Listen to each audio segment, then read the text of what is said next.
Oh, c'est l'heure du midi. Qui mange? Je vais me rhabiller.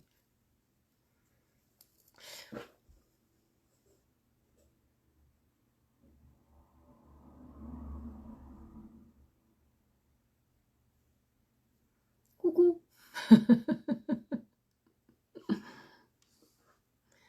Je ne vois pas qui est sur le live. Bah voilà, une personne. Hello. Alors, j'avais deux, trois petites réflexions. Vous savez bien qu'il y a des fois où j'ai envie de parler librement et j'avais mis quelques petits points en avant sur ma petite feuille et j'avais envie de vous en parler à vous, à ceux qui m'écoutent régulièrement, ceux qui savent que je ne me tais pas, ceux qui savent que j'ai toujours un petit mot à dire sur tout.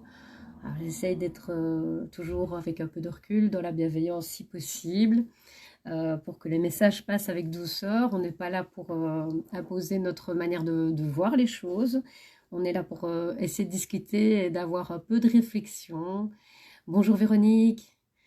Ben voilà, donc j'avais envie de parler de deux, trois petits points qui se sont accumulés au fur et à mesure de la fois dernière où je vous avais fait déjà ma petite vidéo dans la voiture. Bon, j'essaie de me mettre un peu plus droite, ça sera plus facile. Hop là! Voilà. Alors, première chose, j'avais envie de parler un petit peu des élections, puisqu'elles se rapprochent. Je me fais un peu des réflexions que ben, on n'a toujours pas reçu nos cartes pour aller élire nos élus, hein, donc, pour aller voter. J'ai été surprise, je n'ai toujours pas reçu, donc étonnamment. Alors je pensais qu'avant on recevait plus ou moins, je veux dire un bon mois et demi à l'avance, j'avais en tête. Peut-être qu'ils ont du retard, c'est possible. Ces fameuses élections où on voit qu'il y a une recrudescence maintenant des citoyens qui s'engagent. Alors, bon, c'est pas parce que moi, je ne suis pas pour la politique, enfin en tout cas ce type de politique-là, que je n'admire pas ceux qui le font. Je tenais à apporter mon soutien à tous ces gens, à tous ces citoyens qui osent se prendre en main enfin, pour pouvoir devenir un peu plus souverain, pour pouvoir prendre leurs responsabilités aussi dans la vie active de la cité, hein, puisque c'est ça en fait faire de la politique, hein. Malgré tout, ben moi je ne crois pas trop à la politique. J'ai vraiment tiré ça dans tous les sens. À un moment donné, je pensais effectivement qu'il fallait quand même aller voter, etc. Enfin, ça c'est mon point de vue. Mais moi, personnellement, à titre personnel, donc ça n'engage que moi, je ne me déplacerai plus parce que je n'adhère plus à ce vieux monde. Et ça fait partie de ma philosophie aussi, d'être dans la foi et d'être aussi avec certaines croyances qui sont un petit peu plus avec une notion de quelque chose de plus élevé au-dessus de nous, qui peut prendre les rênes de la situation actuelle. Je pense qu'on nous demande simplement de nous positionner, de prendre nos responsabilités et de devenir des êtres responsables, des êtres qui décidons pour nous. Donc de prendre, en fait, d'être avec un certain libre arbitre qu'on avait perdu, puisqu'on mettait nos décisions dans les mains de politiques qui n'étaient pas bien intentionnés. C'était facile. J'avoue que c'est beaucoup plus confortable de se remettre comme des enfants à leurs parents que de se prendre en charge. Comme je dis, la liberté, j'aime bien de le rappeler, la liberté, c'est aussi de se dire que demain, on ne sait pas ce qui arrivera. Quand on est libre, on n'a pas l'assurance d'être... bonjour David. On n'a pas l'assurance d'être à l'abri. La liberté, c'est aussi manquer d'assurance, parce que c'est nous qui sommes responsables de nos actes. Quand on est libre et qu'on ne dépend de personne, il faut se responsabiliser parce que il y a personne qui va le faire à votre place. Donc si j'ai faim, il faut que je me lève et que j'aille chercher à manger. D'accord? C'est ça un peu l'idée. Donc ben voilà, je vois plein de mouvements. Il y a eu beaucoup de disputes entre les différents mouvements citoyens. J'ai trouvé ça très malheureux parce que s'il y avait déjà eu une cohésion entre les mouvements citoyens, ça aurait été sympa, hein. On aurait pu montrer aux autres qu'on était capable de se prendre en charge. Mais ici, pour moi, il n'y a pas une notion d'union et ça me pose problème. Donc voilà, je mets un peu plus droit la caméra parce que je suis pas obligée de voir mes genoux. Donc voilà, et donc là ça m'avait déjà un peu refroidi parce que je me dis que si on ne sait pas déjà s'entendre entre nous, mais comment on va aller diriger d'autres personnes? Alors je dis toujours que la première chose à faire, c'est de travailler sur soi, travailler sur sa personne avant d'avoir une influence sur les autres. Donc c'est en changeant votre point de vue et en devenant plus sage que vous allez montrer l'exemple vis-à-vis d'autres qui sont autour de vous. Donc ça, c'était pour la partie élection qui m'avait un petit peu travaillé, puisque ça se rapproche, etc. Donc voilà, ça c'était mon opinion par rapport aux élections. Et ça n'engage que moi. Par contre, comme je dis, je suis admirative de tous ceux qui se prennent en charge, c'est merveilleux, parce que c'est la preuve en fait qu'il y a déjà une remise en question à titre individuel, et je trouve ça génial. Donc David, les mouvements citoyens n'ont que le nom, car à la tête, c'est des mouvements où il y a des opportunistes. Ben voilà, moi j'ai vu des choses qui ne me plaisaient pas, effectivement. Il y a eu des couvertures tirées à gauche et à droite, beaucoup de disputes entre des égos qui sont pour moi démesurés. On n'arrive toujours pas à faire la part des choses entre le collectif et son individualité. Alors moi je suis pour garder son individualité, bien évidemment, puisque nous sommes des personnes à part entière différentes, avec des intelligences différentes. Mais par contre, quand on travaille pour le collectif, on met notre individualité de côté et on utilise cette individualité plutôt à titre collectif. C'est ça qui fait la différence, je veux dire, entre se mettre au service du bien ou de notre ego. Alors, je rappelle, l'ego n'est pas quelque chose de mauvais. Je le dis, moi, j'ai de l'ego, comme n'importe qui, mais l'ego, il doit être mesuré. C'est juste un thermomètre pour savoir où on se situe, sur quelle chose encore on doit travailler. Et moi, je suis consciente que effectivement l'ego, c'est un beau thermomètre pour savoir ce qui me touche, ce que je dois travailler, ce qui me fait peur, etc. Donc l'ego fait partie de nous et arrêtons de vouloir absolument effacer l'ego. L'ego, il est là, on le voit bien, on a beau essayer de l'effacer, il est toujours présent. Et encore plus présent quand on essaye de prendre son attention dessus en essayant de l'effacer. Donc c'est ça aussi, avec les énergies, c'est comme ça que ça se propage. Plus vous êtes avec une idée en tête qu'il faut absolument pas que je fasse ça, et ben c'est comme ça que vous allez le faire. Hein. Donc voilà, vous passez à côté d'un camion, vous allez dépasser un camion. Si vous regardez directement ce qu'il ne faut pas faire, vous allez vous prendre le camion. Si vous allez bien plus loin, alors vous passerez à côté. J'en faisais partie, oui, je me souviens, David. J'en faisais partie et je me suis enfuie car tu me connais, je n'ai aucune ambition politique, mais je ne voulais pas être la vache à lait de certaines de ces personnes. Ben oui, et effectivement, ben voilà, écoute, c'est tout à ton honneur de prendre, en tout cas, que ça résonne en toi, c'est ce que je dis. Les choses doivent être indispensables, c'est faire les choses pour qu'elles résonnent en soi. Alors là, je ne suis pas du tout en train de juger qui que ce soit, je dis, je suis admirative pour ceux qui le font. Des problèmes d'ego non maîtrisés, des gestions émotionnelles, ben bien sûr, le putain de facteur humain, comme dirait l'autre. C'est vraiment... l'ego est destructeur. Alors, quand il n'est pas maîtrisé, il est destructeur. Mais s'il est maîtrisé, pour moi, c'est un bel outil pour savoir ce qu'on doit encore travailler. Donc voilà, moi, je suis plus modérée dans ces propos-là. Parce que, ben voilà, c'est ma philosophie. Je m'intéresse, comme vous le savez, à la philosophie hermétique. Donc, j'essaye de voir un petit peu tout ce qui est gnose, soufisme, etc. J'aime bien de voir les choses avec beaucoup plus de recul et moins dans une idée tranchée. Il n'y a personne entre Dieu et nous, il n'y a personne entre le grand tout et nous. Moi, je suis pour le principe qu'on est censé avoir toutes les capacités nécessaires pour se prendre en charge. Donc voilà, on vous demande comme je dis toujours, on vous demande d'avoir du discernement, d'arriver à vous positionner et surtout rester fidèle à vos idées. J'ai mon téléphone qui redescend à chaque fois, j'ai l'impression. Donc voilà, c'est ça en fait, c'est de rester dans... Alors, j'ai apprécié, j'étais à une réunion ce week-end avec les Gilets jaunes constituants et j'ai trouvé qu'il y avait un mot qui était ressorti, c'était radical. Alors radical, moi ça me faisait un peu peur, radical. Mais en fait, on a perdu la signification du mot radical. Le mot radical, c'est à la racine. Donc quand vous êtes radical avec vos idées, ça veut dire que vous ne dérogez pas à vos idées et que vous n'allez pas vous laisser influencer. Moi, mon principe, c'est j'essaye d'être incorruptible. Alors je ne dis pas que je le suis, parce qu'on est tous d'une manière ou une autre un peu corruptibles. Mais le tout, c'est de savoir et de connaître ses limites, d'être dans l'humilité et de savoir où je me situe face à ce qui va se passer.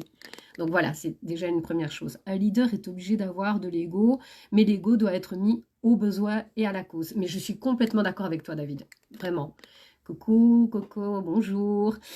Alors, donc ça, c'était pour tout ce qui était élection et ben, effectivement l'ego qui se retrouve partout, mais il va se retrouver partout de toute manière. Alors, je ne sais pas si vous avez l'occasion, moi j'ai vu une intervention de Sylvie Charles.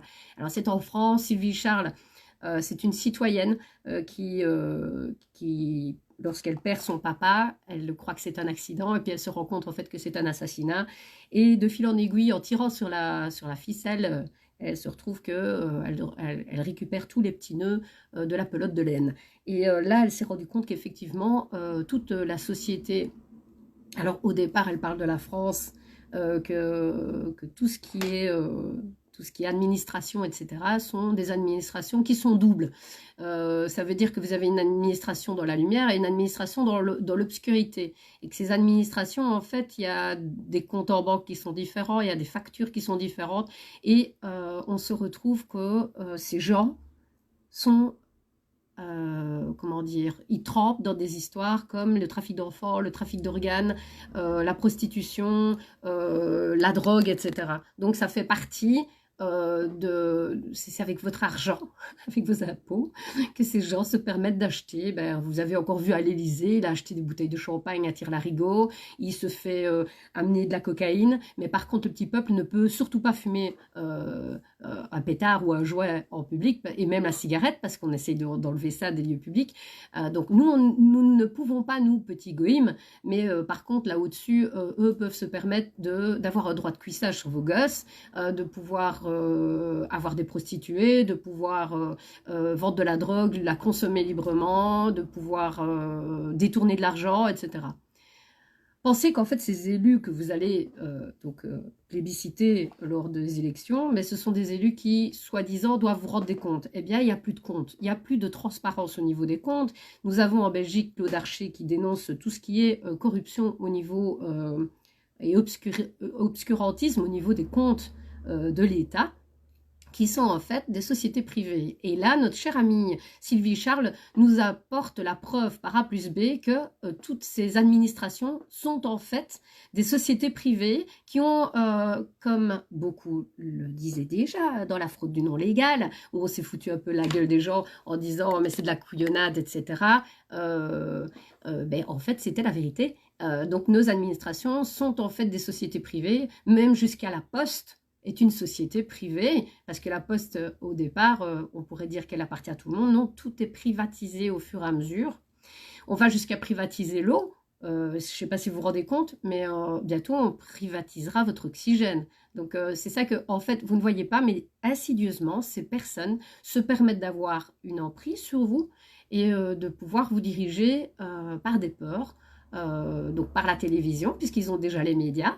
Donc on se retrouve avec des Netflix qui... Bon, alors il y en a qui me disent « Ouais, mais c'est super, parce qu'en fait, on voit ce qu'ils font. La télé abrutissante, des émissions abrutissantes, où on nous prend vraiment pour des cons. » Alors, effectivement, comme nous sommes dirigés, et là, nous avons Pierre Barnérias, donc je fais un peu la liste de tout ce qui s'est passé ici entre-temps. Pierre Barnérias, qui vient de sortir son film sur les survivantes, que j'ai eu l'occasion de rencontrer lors des témoignages de toute manière. Donc moi, je suis bien censée être au courant qu'effectivement, c'est complètement la vérité. Et je les ai vus face à moi. Moi, j'ai vu ces personnes qui dénonçaient ces élites, ces satanistes qui font des soirées vouées au culte de Satan, où ils utilisent des enfants comme sacrifice, hein, pour avoir leur comment dire, c'est des âmes pures, pour avoir leur pureté, etc. Donc ce n'est pas une blague, ça existe. J'ai eu ces témoignages, moi, face à moi, j'en ai régulièrement. D'ailleurs, je me demande si je les attire pas, parce que finalement, j'en ai quand même rencontré quelques-uns, parce que maintenant, j'ai rencontré aussi du sexe masculin. Il n'y a pas que des femmes qui sont victimes des réseaux de pédocriminalité, bien évidemment, il y a beaucoup de jeunes gens. Et on banalise également l'effet d'inceste au niveau d'ordre privé. Pourquoi banaliser l'inceste? Eh bien parce qu'on prépare cette société à accepter l'inacceptable, c'est-à-dire qu'un adulte pourra avoir des relations sexuelles avec un enfant de manière tout à fait normale et sans prise de tête, sans risque. Pourquoi? Parce que les élites font comme ça et que comme ça, ils se protègent. Donc c'est pour ça qu'on a fait l'émission également avec Nicole Delépine, qui nous a expliqué en fait tout ce qui était dysphorie de genre, éducation sexuelle dans les écoles. Vous voyez bien qu'en fait, ils préparent notre état d'esprit à regardez l'Eurovision, hein, c'était bien ça. On nous prépare à ne plus savoir exactement ce que c'est un genre. ce n'est plus un homme, ce n'est plus une femme, c'est toutes sortes de genres différents. Bientôt, d'ailleurs, j'ai décidé que moi, j'allais devenir une fleur, ouais, une libellule, ouais, pourquoi pas. Donc voilà, c'est pour ça que je ne veux plus avoir de limites, je vois pas pourquoi je devrais payer des choses, etc. Je suis une libellule, etc. Donc voilà, enfin peu importe, mais c'est pour vous dire la connerie monumentale, où je suis une chaise, peut-être une chaise, une table, pourquoi pas, on s'en fout en fait au final. Donc c'est là qu'on se rend compte effectivement qu'il y a un problème et qu'on essaye vraiment de nous prendre pour des idiots et qu'on manipule d'abord nos enfants aussi, puisque c'est là qu'on s'attaque maintenant, c'est après c'est attaqué au couple, la libération de la femme, on a castré les hommes, maintenant ben, on se retrouve que la prochaine étape c'est nos enfants, et là je trouve ça inadmissible, c'est que je ne vois pas de mouvement qui se soulève suffisamment pour préserver nos enfants. On doit pouvoir dire stop, on doit pouvoir leur dire qu'ils n'appartiennent pas à la société, et vous savez très bien que quand vous mettez au monde un enfant et que vous allez l'inscrire à la commune, vous perdez inconsciemment la garde de vos enfants, vous les avez comme, vous êtes tuteur, mais enfin, non, ils sont sous la responsabilité de l'État. Donc d'ailleurs, quand il y a un décès, etc., les enfants deviennent des pupilles de l'État. Donc effectivement, vous avez signé un contrat avec l'État pour donner vos enfants à l'État. Donc s'il arrive quelque chose, effectivement, vos enfants appartiennent à l'État. Bonjour Stéphane. Donc là, la première des choses à faire, c'est peut-être vous poser la question, quand on vous parle d'extrait d'acte de naissance, ce n'est pas l'acte en entier, c'est un extrait comme le nom l'indique très bien. Alors vous avez fait quoi comme contrat à ce moment-là, quand vous avez déposé le nom de vos enfants? Moi je fais pareil, hein. Mes enfants sont inscrits à la commune, je ne le savais pas. Donc comment dire, je ne me culpabilise pas, c'est fait, c'est fait. Mais maintenant on peut reprendre notre pouvoir à tout moment, parce qu'en fait ils n'attendent qu'une chose, c'est que vous donniez votre consentement, et c'est ce que vous faites tous les jours en acceptant tout ce qui est inacceptable. Bonjour Isabelle. Donc voilà, ça c'est déjà une chose que je voulais parler, donc par rapport à Sylvie Charles. J'ai vu passer également une intervention de Mourad El Attab, qui va dans ce sens également. Mourad El Attab, si vous vous souvenez, c'est ce monsieur qui d'ailleurs a écrit un bouquin, enfin qui est dans la géopolitique, qui s'intéresse aux finances, etc. Et ses deux enfants ont été kidnappés à l'époque, je ne sais pas il y a combien de temps exactement, mais bon, ces deux enfants se sont retrouvés dans des réseaux de pédocriminalité. Et en ayant fait des recherches, il se rend compte qu'effectivement, les réseaux de pédocriminalité de la France sont liés aux réseaux de pédocriminalité de notre cher ami Epstein.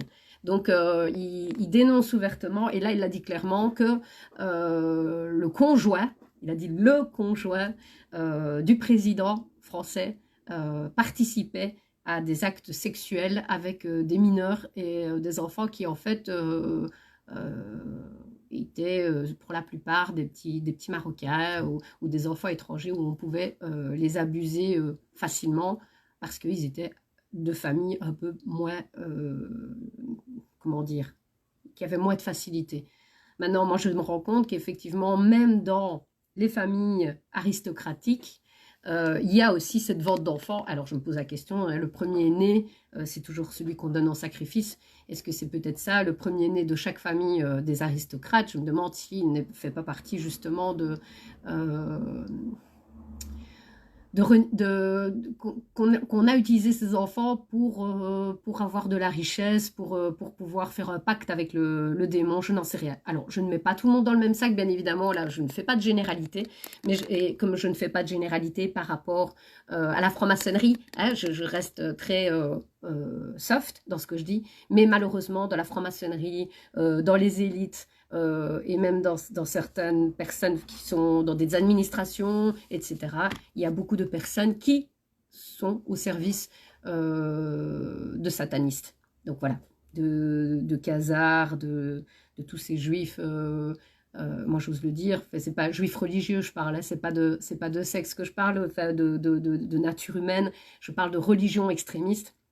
Donc on fait bien la part des choses, je ne suis pas antisémite, je suis anti-sioniste, tous ces gens qui sont avec des envies de pouvoir où ils veulent absolument avoir une domination sur la population parce qu'ils se pensent élus de Dieu, on voit bien en Palestine. Donc vous vous rendez bien compte que tout est lié, c'est juste phénoménal, mais on se rend compte que tout est lié. Et quand on discute et quand on parle de sujets comme qu'on vient des élections, on peut déborder sur plein de choses parce qu'en fait, tout est lié. On est dans une situation où c'est une catastrophe systémique, donc nous avons la civilisation qui s'effondre, et là, à tout niveau. Et on est en train de voir tout ce qui est ce qu'on appelait les révélations, hein, l'Apocalypse, qui est même biblique, et même si ce sont des écrits qui restent des écrits d'hommes, il faut bien vous dire une chose, c'est qu'ils sont au courant, les grands de ce monde sont au courant de ce qui est en train de se passer. Bien sûr que tout est lié et c'est factuel. Merci Serge. Maintenant, je ne sais pas ce que je cite des noms ici, mais il faut que vous fassiez vos propres recherches. Moi ici, je n'ai pas la science infuse, mais je trouve que c'est important de vous remettre en question, comme je l'ai fait, parce qu'il y en a qui osent me dire parfois, oui, mais t'es net dans ton monde, etc. Non, non, non, j'ai fait des recherches, et je fais des recherches tous les jours. Je me remets en question tous les jours, j'essaye d'être la plus... Ça m'énerve cette caméra qui baisse tout le temps, excusez-moi. Donc j'essaye au maximum d'être ancrée, d'être sensée, de ne pas en exagérer. Je suis passée par des étapes de colère au début quand j'ai découvert, et alors je mettais peut-être tout dans le même sac, et j'essaye ici de reprendre le contrôle en me disant qu'effectivement, il y a un certain pourcentage des personnes qui sont avec qui tiennent les cordes, qui ont plus de, comment dire, de pouvoir que nous, mais qui sont bonnes aussi. Donc, on va pas mettre tout le monde dans le même sac. Je dis, avant, on faisait des généralités, mais si on fait des généralités, on est comme eux, on fait des généralités. Et moi, je ne suis pas de ce principe-là. Il y a du bon et du mauvais, partout on ira. Donc, ça, il faut en tenir compte. Donc, Mourad El Attab dit clairement, en fait, que le président... la femme du président, non, l'homme, pardon, enfin, soit on ne sait plus la chose du président français, sa mère, enfin, sa sœur ou son frère, enfin, je ne sais pas comment on peut l'appeler, moi, hein, son conjoint. Et Trump dans des histoires donc, de pédophilie et d'abus rituels. Donc voilà, comme ça c'est clair. Alors, on s'est rendu compte aussi qu'il y avait vraiment eu une possibilité de trouver la paix entre l'Ukraine et la Russie, et que malgré tout, ça n'a pas été fait. Alors, il faut bien réfléchir à qui profite le crime, bien évidemment. Donc, on se rend compte de nouveau qu'il y a une ambition réelle, qu'il y a une guerre. Pourquoi ?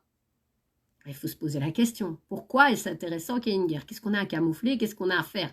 Est-ce que il y a une crise? On sait qu'il y a une crise financière. Ils ont été pendant un certain temps à faire aller la machine à billets, hein, alors qu'il n'y avait pas d'argent. Donc, de toute manière, l'argent n'est plus adossé à l'or depuis un certain temps. Et ben voilà, il arrive ce qu'il arrive. Les gens trop gourmands qui ont voulu absolument s'enrichir pendant des années, on fait en sorte qu'il n'y a plus d'argent qui circule.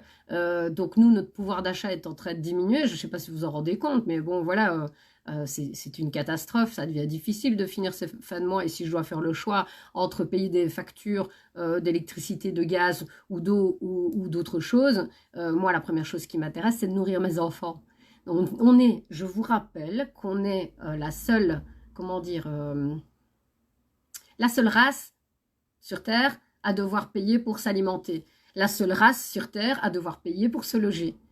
Je ne sais pas si vous comprenez que ce n'est pas logique. Les animaux ont de l'eau gratuite, mangent gratuitement, se reposent où ils en ont envie. Nous, on nous impose de vivre dans des HLM, on nous impose de vivre dans des cités à un quart d'heure. Hein. Je ne sais pas si vous avez vu le nouveau système de ville à un quart d'heure. Pourquoi? On va vous dire que c'est pour limiter le CO2 et la pollution des voitures. Mais eux, par contre, s'ils doivent se déplacer, ils vont se déplacer évidemment en jet privé et en bateau, des yachts ultra sophistiqués. Mais pourquoi le petit peuple devrait se laver un jour sur deux, devrait couper son robinet quand il se brosse les dents, devrait éviter de remplir sa piscine s'il fait trop chaud, alors que eux se retrouvent avec toutes les facilités, toute la luxure, tout le luxe qu'ils veulent. Pourquoi deux poids, deux mesures? Expliquez-moi. Alors qu'on se rend compte qu'effectivement, ce n'est pas le citoyen qui pollue le plus, mais les multinationales qui polluent énormément. Tous ces transports comment dire, de biens qui passent les frontières, etc. Alors qu'en fait, on détruit l'agriculture locale. Alors que si on était dans l'agriculture locale, on n'aurait peut-être plus besoin de devoir aller chercher de la nourriture bien loin. Enlever le choix, ben oui, on nous donne plus le choix de toute manière, mais c'est notre qualité divine, c'est d'avoir le libre arbitre, Donc moi, cette qualité-là, il n'y a personne qui va me l'enlever. Donc je préfère, comme je dis, mourir debout que de vivre à genoux. Ça, c'est un choix personnel. Moi, j'assume pleinement mes propos et je vais dire, je suis consciente que, à titre d'âme, je suis complètement libre et que je suis assez divine et si je m'écoute à l'intérieur, il y a toujours les vibrations qui sont bonnes, on ressent les choses correctement. Si on a du discernement, si on s'instruit, si on observe, si on n'est pas hypnotisé par des conneries qu'on voit à la télé, etc., ben on saura voir ce qui est bon pour nous. Voilà, les aurores boréales. Alors, c'était magnifique, les aurores boréales. Et puis alors, on a eu... j'ai été très surprise parce que effectivement, au départ, moi aussi, j'étais presque sûre que c'était synthétique et faux. Alors moi, ce qui m'a étonnée, c'est que ça a été très vite dit dans les mainstream que c'était faux. Et là, je suis en train de me poser une autre question. Remettre à l'endroit ce qui est à l'envers. Ouais, c'est nous qui devons faire. On a cette démarche-là à faire, Serge, excuse-moi. Voilà, je continue dans mon idée. Donc les aurores boréales, moi je m'étais dit aussi, ouais, c'est de la fantaisie et c'est pas possible que ce soit sur toute la Terre en même temps, etc. Il y a quelque chose que vous ne tenez pas compte. C'est, enfin moi je m'intéresse à la physique quantique, j'ai eu l'occasion de voir Anne Dumont, je vous encourage à aller voir l'émission avec Anne Dumont qui est une physicienne, mathématicienne et qui a fait des calculs très très intéressants, prouvant belle existence d'une partie de nous de l'autre côté. Donc, dans les terres, nous avons une partie de nous. Et question soleil, Stéphane, ce qui est intéressant, c'est de savoir que, je crois que c'est en Afrique, ils ont vu 4 soleils. 4 soleils, et dans certains pays, ils ont vu un deuxième soleil aussi. Et moi, ça me fait penser, et je reste persuadée que ce qui existe en micro existe en macro. Dans vos cellules, il y a des divisions cellulaires qui se font au bout d'un cycle. Et notre cycle, évidemment, de notre corps n'est pas à la même vitesse que le cycle des grandes planètes. Et là, je suis en train de me poser la question. Bon, on sait que le calendrier Maya s'est arrêté en 2012. Est-ce que eux ne savaient pas s'il n'y avait pas, je veux dire, de cycle universel par rapport aux planètes, etc. Je suis désolée, cette caméra, elle est chiante. Pardon. Donc voilà. Et là, je me suis posé la question si, en fait, on n'allait pas vivre une séparation cellulaire. Donc voilà. Mais ça, c'était encore un avis un peu de scientifique. C'est parce que comme je regarde un tout petit peu tout ce qui est philosophie hermétique, soufisme, etc., comme tout existe dans le petit et dans le grand, je suis en train de me poser la question. Et si ces aurores boréales, elles étaient tout à fait naturelles puisqu'il y a un changement de magnétisme au niveau de la Terre, est-ce que ce ne serait pas tout à fait logique? Alors, ce que je suis sûre, c'est que nos élites sont au courant de plus de choses que vous ne croyez. Alors nous, on les découvre, et ils ne voulaient pas qu'on les découvre, donc ils essayent de noyer le poisson pour que justement on ne soit pas au courant et qu'ils puissent nous faire partir du mauvais côté. Donc parce qu'on aura le choix jusqu'au bout. Et ça ne va pas à l'encontre des écrits bibliques. Donc même quelqu'un qui me dirait, oui, mais moi je suis croyante, je sais que ce soit d'ordre des observations physiques, chimiques, biologiques ou religieuses, on arrive à la fin d'un cycle. Et je suis persuadée qu'il y a quelque chose que eux sont au courant, que nous ne sommes pas au courant. Donc voilà, c'est pour ça que l'émission de Anne Dumont est très très intéressante. Moi, je vous encourage à aller voir. Moi, ça m'a vraiment parlé. Je trouve même que c'est très encourageant. C'est-à-dire qu'au bout d'un moment, on va disparaître et réapparaître. J'ai vu des images passer sur le net entre un embryon et un spermatozoïde qui faisait la fusion. Et bien, en fait, il y a un flash de lumière. Et souvenez-vous que le Christ, quand il a été transfiguré dans les histoires bibliques, eh bien son linceul était brûlé. Donc toutes ces cellules se sont décomposées avec de la lumière et se sont recomposées, puisqu'il y a des gens qui l'ont revu en vrai. Dans le royaume des aveugles, borgne est roi. Et oui, malheureusement, pourtant tout est visible. Et je trouve que, en fait, si on cherche et si on se remet en question, il y a plein de choses où on a des réponses. La connaissance vous libérera. Je pense qu'en fait, vous êtes tous responsables de chercher la vérité, enfin, votre vérité déjà en priorité, ce qui résonne en vous, mais d'avoir cette connaissance aussi que eux ont, parce que c'est la connaissance qu'ils ont qui leur permet d'avoir du pouvoir. Ces gens-là utilisent des lois universelles que nous, on pourrait utiliser, c'est-à-dire les lois d'attraction, et nous, on ne les connaît pas. parce que ben, on nous les a cachés sous des principes hermétiques. Et si vous lisez maintenant, par chance, on a l'ouverture des principes hermétiques qui se retrouvent sur le net, etc. On a entre autres le Kybalion, les tablettes de Todd, etc. Quand on lit ce genre de texte, on se rend compte qu'on a beaucoup plus de puissance qu'on le croit. Alors il y a, je pense, une activité artificielle, non naturelle, en parallèle comme l'épandage. Même ça, je suis tout à fait d'accord. Hein. Je ne remets pas ça en question, mais je pense qu'ils font exprès. Ils font exprès de mettre les deux. Parce que comme ça, en fait, d'un côté, ben, ils démolissent effectivement la météo, etc., pour leur avantage personnel. Mais à côté de ça, je pense qu'il y a quand même une volonté de nous faire perdre notre discernement parce qu'on a trop d'informations, on ne sait plus quoi donner. Donc je reste ouverte à tout. Je reste alerte, je reste à observer, mais je suis... Voilà, je suis pour le moment en attente, alors c'est même pas une attente, c'est dans la foi qu'il y a quelque chose qui va arriver de manière assez imminente, je vois qu'on arrive au bout. Et je pense que vous dites la même chose tous, on dirait qu'intrinsèquement dans nos cellules, on sait qu'en fait on arrive au bout, qu'on arrive à une conclusion, qu'on arrive à une fin de cycle, qu'on arrive à quelque chose qui est en train de tomber. Et le tout c'est de savoir à quel point de vue ça va tomber. Mais moi, j'aurais envie de dire, et ça, c'est mon ressenti. Donc, ça n'applique que moi, évidemment. Donc, je ne suis pas un gourou, je le répète. J'ai ce sentiment qu'à un moment donné, physiquement parlant, nous allons disparaître et réapparaître, tel le Christ que sont la seule à brûler, parce que les cellules sont rentrées dans la lumière. Espérons-le, bah oui. Moi, je l'espère, mais j'ai beaucoup d'espoir, parce que je ne suis pas dans l'espoir, je suis même dans la foi. Donc, c'est au-delà de l'espoir, c'est la foi. C'est... la foi, ça te fait déplacer les montagnes. Je l'ai vécu à plusieurs reprises. Quand vous avez la foi, vous avez une force incommensurable.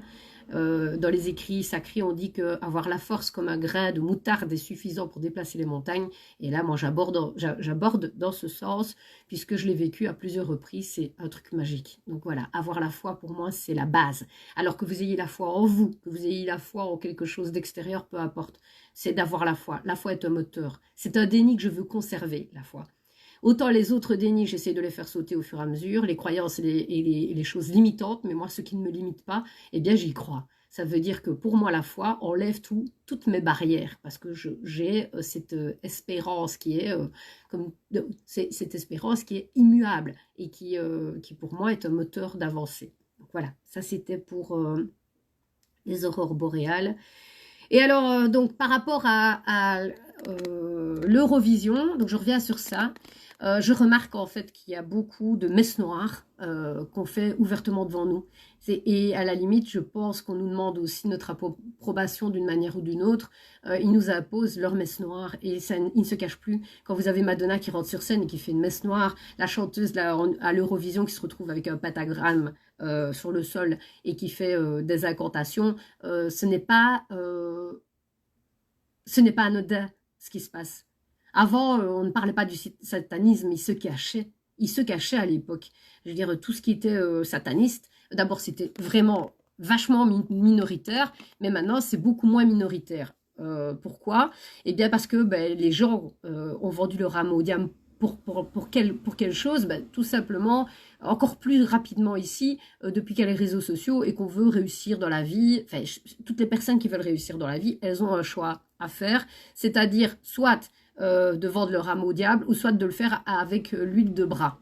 Alors, ce ne serait pas lié à la pensée collective? Si, Stéphane, moi je pense aussi que ça a un rapport. L'égrégore collectif. Effectivement, je suis en train de me dire qu'on vit à l'heure actuelle un film de science-fiction. Alors, je me suis posé la question aussi, mais ça revient en fait à la pensée positive et à la physique quantique de Anne Dumont. Donc, je vous encourage à aller voir cette émission qui, pour moi, c'est incroyable. Donc, en fait, ce que vous visualisez, vous le créez inconsciemment. Et là, je suis complètement d'accord avec Philippe Guillemant, même si Philippe Guillemant n'est pas en accord entièrement avec Anne Dumont. Je trouve dommage parce qu'il n'y a pas un échange. Moi, je le dis en direct, j'aimerais vraiment, monsieur Philippe Guillemant, que vous preniez la peine d'écouter ce que Anne a à dire lors d'une table ronde. Et à la limite, moi, j'aimerais vraiment y participer parce que moi, je le vis au quotidien, ce changement de paradigme. Moi, je le vis régulièrement. On passe de plan à un autre, la foi, la pensée positive, je le vis quotidiennement. Alors, mais c'est très encourageant. Effectivement, il y a une pensée collective qui amène un égrégore qui peut changer la face du monde. Et c'est pour ça que j'aime beaucoup l'idée de Luc Baudin qui nous disait déjà au début de faire des, comment on appelle ça, des méditations collectives. Donc, votre pensée, en fait, va avoir une incidence sur la pensée collective. Et c'est là que c'est bien expliqué de manière mathématique dans cette émission avec Anne Dumont. C'est pour ça que j'en reviens à ça. Pour comprendre comment ça fonctionne, ça vaut la peine de regarder ça, Stéphane, d'accord? Alors Serge, l'Eurovision, entre autres, c'est la vision mondialiste du satanisme des eugénistes, mais totalement, exactement. Et la preuve, on a bien vu que en fait, le mouvement LGBT est mis en avant, toutes les minorités sont mises en avant. Donc, je le répète haut et fort, je suis pas une féministe, moi je suis contre le féminisme extrémiste. En fait, je suis pour l'équilibre entre un homme et une femme, et pour la justice et pour l'équilibre. Mais une femme et un homme ne sont pas les mêmes, et physiquement ne sont pas les mêmes, et intellectuellement, etc. On n'a pas le même mode de fonctionnement. Donc voilà, moi je préfère rester une femme, et je préfère qu'un homme reste à sa place et soit un homme. Genre Dominique Michel propose de prier ensemble à la même heure. Ben, c'est une très bonne idée. Je pense que c'est une chouette idée, mais le faire aussi à titre individuel, à chaque fois que vous buvez un petit coup d'eau, c'est d'offrir ça à Gaïa, de faire une petite prière avant le repas. Ça a l'air débile, mais on a oublié de bénir notre pain, de prier et de mettre notre énergie dans la pensée positive globale. Donc voilà, je trouve que c'est important de revenir à cette spiritualité. On l'a perdue pendant un certain temps, là il est temps vraiment de la récupérer. Bientôt, je vais refaire un débat par rapport à la religion et ma philosophie à moi. J'aimerais bien faire vraiment un débat où on peut parler. Est-ce que ce n'est pas incompatible? Est-ce que c'est compatible ou incompatible? Donc moi, en disant que l'univers, c'est un grand tout, mais pour moi, c'est une conscience qui est beaucoup plus élevée.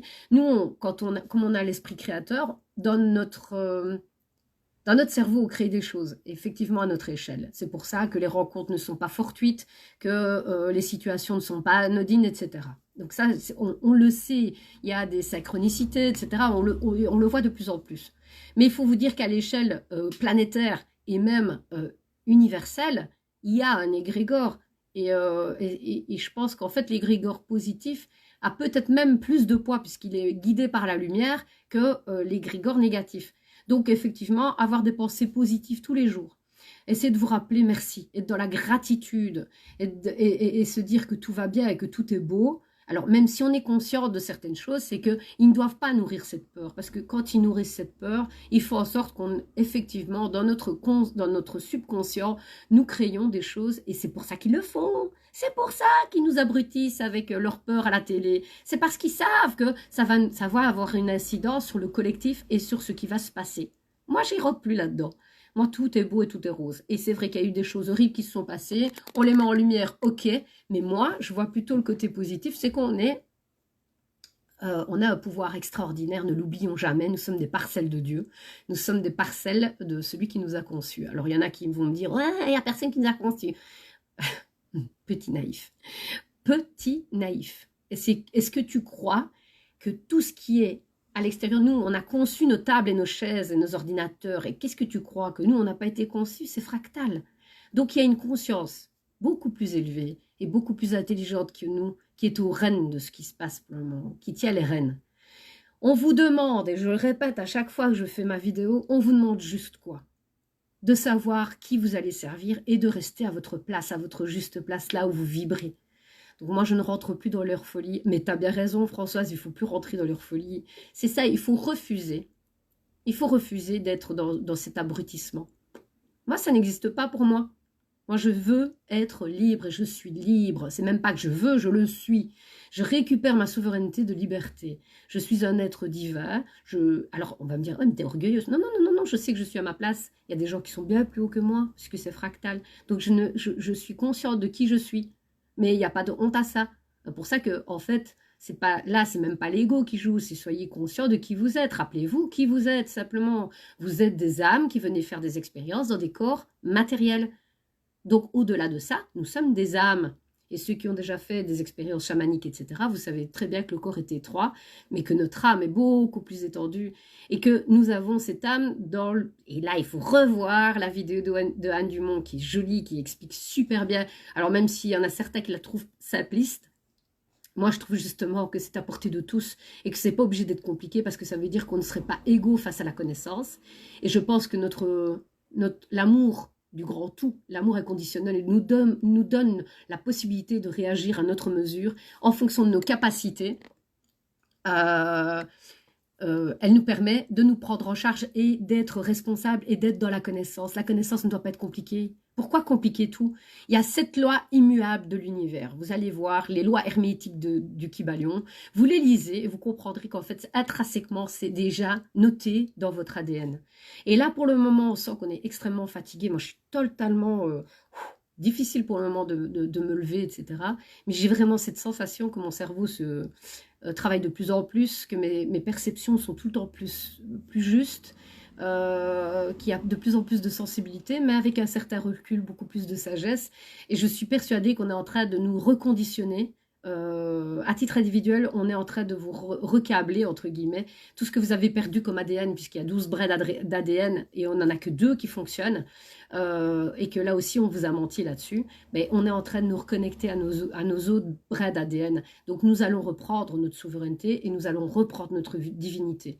Donc voilà, soyez conscient de qui vous êtes, vous avez votre part à faire. Arrêtez de vous déresponsabiliser, arrêtez de vous infantiliser vous-même, c'est vous qui décidez.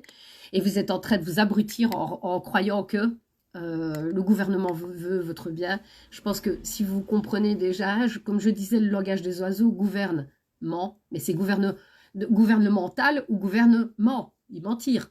Donc c'est déjà pas positif. Politique, hein, plusieurs tics.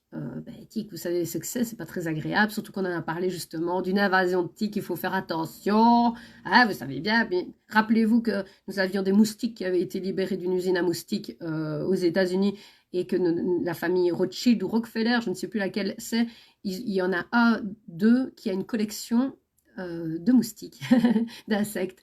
Et donc, ils sont obsédés par les armes bactériologiques. Et maintenant, comme ils sont pour le transhumanisme, mais pourquoi pas utiliser des animaux qui soient contaminés pour pouvoir contaminer la population. Et la garder sous sa coupe, évidemment, avec des maladies comme la maladie de Lyme.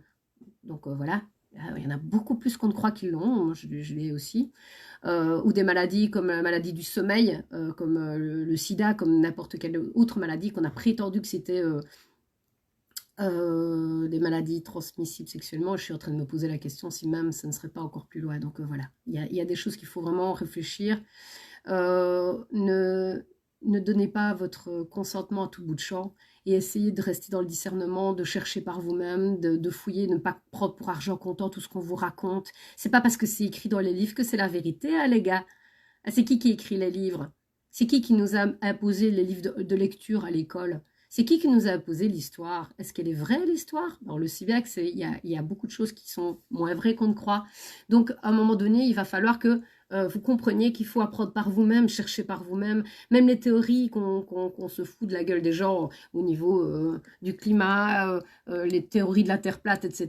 Il faut tout vérifier, il faut tout vérifier. On ne sait plus à quel sens se vouer. Et à l'heure actuelle, c'est qui sont les plus cons? C'est ceux qui réfléchissent sur tout, qui essayent de remettre tout en question ou ceux qui ne remettent jamais en question? C'est ça qu'il faut savoir.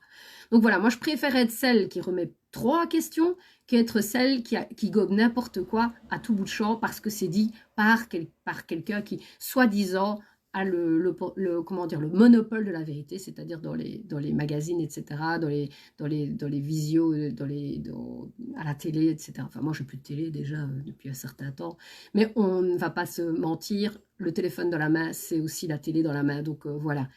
Il faut être alerte, il faut essayer de tirer le pour et le contre. Il y a beaucoup de fake news qui passent, et même dans des images qui sont montées, des montages, où il faut faire attention parce que ça discrédite bien évidemment de les partager. Je commets des erreurs comme tout le monde, je fais mon mea culpa, parce que oui, il y a des choses qu'on aime croire, ou il y a des choses qu'on aimerait qui soient vraies, et on peut être influencé. Donc essayons de garder notre discernement et de nous positionner correctement, de rester maître de soi, de sa vie, Et surtout, ben, les gars, c'est surtout être dans la joie. Ça les met à mal. C'est d'être dans la joie, d'être dans la construction, d'être dans des projets porteurs pour la collectivité. Mais allez-y, éclatez-vous. Ça, c'est la créativité. Ils essaient de la détruire. Pourquoi? Ben, parce que justement, la créativité amène à qui était dans le mental se fixe dans la matière. Ce qui est dans le mental se fixe dans la matière. À chaque fois, c'est comme une boucle, comme le 8. Donc, je mentalise dans ma tête, je viens l'expérimenter dans la matière. Je mentalise dans ma tête, je viens l'expérimenter dans la matière. Et dites-vous bien qu'à la conscience élevée, elle fait pareil. Elle mentalise et puis elle met dans la matière. Et que nos âmes font pareil également. Elles viennent s'incarner sur Terre et puis elles retournent pour aller faire les plans pour la prochaine incarnation. En laissant toute cette expérience dans une conscience collective. Pour ça qu'on a tout en nous et qu'il faut se faire confiance. On vous a pris pour des cons pendant des années, on vous a infantilisé. Non, non, non, vous êtes loin d'être des cons. Vous avez beaucoup de potentiel en vous, mais seulement vous refusez de l'utiliser et c'est ça qui est dommage. Donc voilà. C'était le petit message du jour. J'espère que voilà, ça vous a parlé. Et puis de toute manière, donc de nouveau, c'est ma pensée. Je suis pas un gourou. Je suis vraiment pas un gourou. Donc le mensonge est totalement prédominant, que la vérité est bafouée. Cherchez l'erreur, gardons la foi au bien, au juste, au vrai, mais exactement, Serge. C'est le mot de la fin et je vous fais des gros bisous.